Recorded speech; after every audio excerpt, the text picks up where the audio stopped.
বন্ধুরা, আমি পেয়ারা তুলছি গাছের। দেখো বন্ধুরা, আমি লঙ্কা তুলছি গাছ থেকে।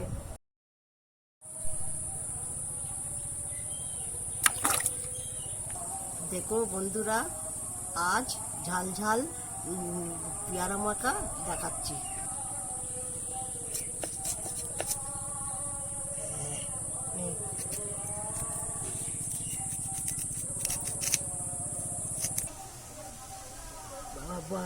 বন্ধুরা, আমি এই যে লঙ্কা নিচ্ছি,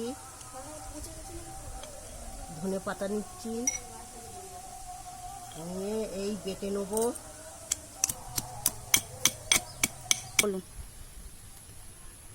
এই ধনে পাতাটা লঙ্কাটা পেয়ারা মাখা পেয়ারার উপরে দিলাম।